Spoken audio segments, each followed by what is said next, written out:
আহাদ আর তিশা আখির ছেলে আয়াসের নাকি খরচের টাকা দিবে প্রতি মাসে, এই বলে বিকাশ নাম্বার নেওয়ার পরেও এখন পর্যন্ত কোনো খরচের টাকা পাঠায়নি আহাদ বা তিশা কেউই আখির কাছে তার ছেলের জন্য। রিসেন্টলি আখি তার পেজে আয়াসের খরচের টাকা নিয়ে একটা পোস্ট শেয়ার করেছে, আর সেই পোস্টের মাধ্যমে জানিয়ে দিল কেবলমাত্র 1 মাসেরই খরচের টাকা দিয়েছে আহাদ। আহাদ বললে ভুল হবে, আহাদের নাকি ইনকাম নেই, সে এখন বেকার, এই জন্য দিয়েছে আয়াসের বড় আম্মু তিশা। কিন্তু সেই 1 মাসের টাকা দেওয়া পর্যন্তই তারা থেমে রয়েছে, এরপরে এগিয়ে পরের মাসের আর কোনো খরচের টাকা দেয়নি।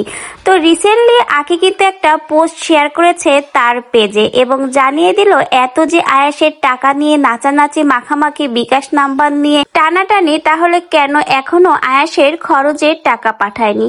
তাহলে চলুন আখি যে পোস্টটা শেয়ার করেছে এখন সেই পোস্টটা পড়ে নেওয়া যাক।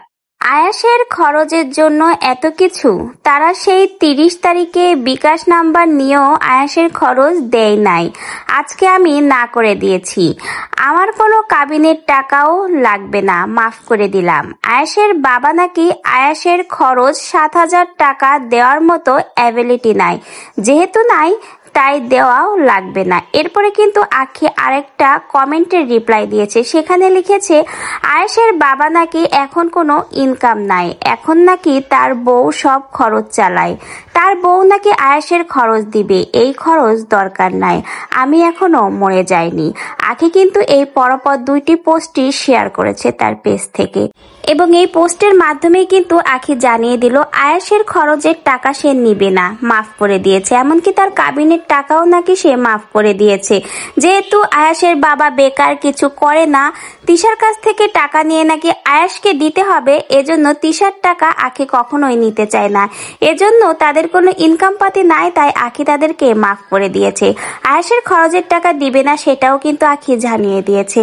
ভাই, ছোট একটা বাচ্চার খরচের টাকা দেওয়া নিয়ে যখন এত রং তামাশা টানাটানি চলে তখন কোনো মাই সেই টাকা নিতে চায় না। আর যেখানে আখি নিজেই ইনকাম করে, নিজেই যেখানে তার ছেলের খরচ চালাতে পারে, সেখানে কেন তাদের এই টানাটানির সংসার থেকে আখি টাকা নিবে। এজন্য আয়েশের খরচের টাকাও কিন্তু আখি মাফ করে দিয়েছে এবং আখি তার পোস্টের মাধ্যমে এবার ক্লিয়ার করে দিল যে সে এখন থেকে আর আয়েশের খরচের টাকা নিবে না, এমনকি কাবিনের টাকাও নাকি সে মাফ করে দিয়েছে। এখন তারা সুখে শান্তিতে থাক, যেহেতু তাদের এত টাকার টানাটানি, কিন্তু ভিডিও প্রমোশনের কাজ কিন্তু কোনোটাই থেমে নেই।